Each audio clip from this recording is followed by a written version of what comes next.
எலெக்ஷனுக்கு வந்து ஒரு நாள் தான் இருக்கு சரிங்களா. நான் வந்து நிறைய ஃபேன்ஸ் கிட்டலாம் வந்து கேட்டேன் யாருக்கு வந்து ஓட்டு போடுவீங்கன்ட்டு. அப்படி பார்க்கும்போது அஜித் ஃபேன்ஸ் வந்து நிறைய பேர் வந்து நாங்கள் வந்து விஜய்க்கு ஓட்டு போட மாட்டோம் அப்படின்னா நிறைய பேர் வந்து சொல்றாங்க. அவங்க எங்களை இங்கே எப்படிலாம் வந்து திட்டிருக்காங்க, எப்படிலாம் வந்து எங்கள் அண்ணனை வந்து விமர்சனம் பண்ணாங்க, கண்டிப்பாக வந்து அவங்களுக்கு நாங்கள் ஓட்டு போட மாட்டோம் அப்படின்னு சொல்லி தான் வந்து அஜித் ஃபேன்ஸ் வந்து நிறைய பேர் வந்து என்கிட்ட வந்து சொன்னாங்க சரிங்களா. சிவகார்த்திகேயன் ஃபேன்ஸ்கிட்டையும் நான் வந்து கேட்டேன். அவங்களும் வந்து பராசக்தி படத்துலலாம் வந்து எங்கள் அண்ணன் பேனர்லாம் வந்து கிழிச்சாங்க, சிவகார்த்திகேயன் அண்ணன் பேனர்லாம் கிழிச்சாங்க, நாங்களும் ஓட்டு போட மாட்டோம் அப்படின்னு நிறைய சிவகார்த்திகேயன் ஃபேன்ஸும் சொன்னாங்க. ரஜினி சார் ஃபேன்ஸ்கிட்டையும் நான் வந்து கேட்டேன், இந்த மாதிரி வந்து யாருக்கு வந்து ஓட்டு போடுவீங்கன்னு கேட்கும்போது நாங்கள் வந்து ஸ்டார்டிங்கில் வந்து விஜயனுக்கு தான் வந்து ஓட்டு போடலான்னு இருந்தோம். ஆனால் எப்போ வந்து எங்கள் தலைவரே வந்து அவங்க டவுன் பண்ணி பேசினாங்களோ நாங்களும் ஓட்டு போட மாட்டோம் அப்படின்னு வந்து பின்வாங்கிட்டாங்க. இது எல்லாமே பண்ணது வந்து நம்ம விஜயனோட தொண்டர்கள், ஃபேன்ஸு, டிவிஏக்காரங்க இவங்கெல்லாம் வந்து பண்ணோட எஃபர்ட் தான் வந்து ஏப்ரல் 23 அவங்க வந்து ஓட்டில் காட்ட போகிறாங்க.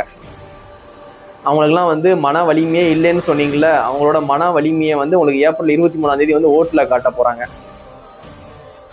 இப்போ வந்து விஜயனை வந்து யாரையும் வந்து தாக்கலை, விஜயனை கூட இருக்கிறவங்க பண்ணுற சின்ன சின்ன மிஸ்டேக்கு வந்து இப்போ வந்து விஜயனுக்கு தான் வந்து ஓட்டு வந்து பாதிக்கும்.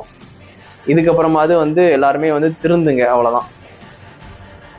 ஆனால் வந்து 2 வருஷத்துக்கு முன்னாடி வந்து எப்படி இருந்துச்சு தமிழ்நாடு, இப்போ இந்த 2 வருஷமாக வந்து இந்த டிவிக்கேன்னு வந்ததுக்கப்புறம் ஆளுக்கு வந்து லேடிஸ்லாம் இருந்துக்கிட்டு நான் வந்து இது வரைக்கும் தங்கச்சியாக இருந்தோம், இதுக்கப்புறம் வந்து நாங்கள் பொண்டாட்டியாக இருந்துக்கிறோம், எனக்கு வந்து என் புருஷனோட வந்து விஜய் தான் பிடிக்கும், பசங்க வந்து என் பொண்டாட்டியோட எனக்கு விஜய் தான் பிடிக்கும், என் கை குழந்தை வந்து தூக்கிட்டு வந்திருக்கேன், கை குழந்தைக்கு என்னாலும் பரவாயில்ல விஜயை பார்க்கணும், ஆஸ்பத்திரியில் வந்து என் பையன் வந்து ஐசியூவில் இருக்கான், இருந்தாலும் நான் விஜயை பார்க்கறதுக்காண்டி வந்துட்டேன், இதெல்லாம் வந்து ரொம்ப ரொம்ப ஓவராக போய்கிட்டு இருக்கு.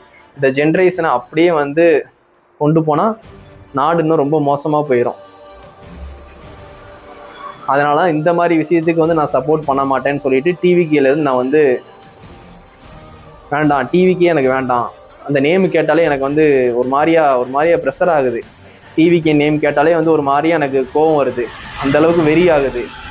அதனால் வந்து இப்போ இருக்க கல்ச்சர் வந்து இந்த 2 வருஷத்தில் ரொம்பவே மாறிடுச்சு.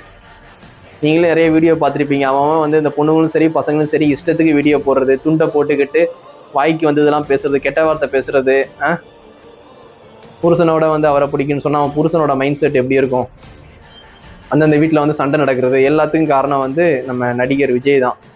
அந்த அளவுக்கு வந்து கல்ச்சரே வந்து மாறிக்கிட்டு இருக்கு. இதனால தான் வந்து டிஎம்கே ஏடிஎம்கேக்காரங்களாம் வந்து இதை வந்து ஸ்டாப் பண்ணணும் அப்படின்னு சொல்லிட்டு தான் வந்து அவங்க பிரச்சாரம் பண்ணுறாங்க.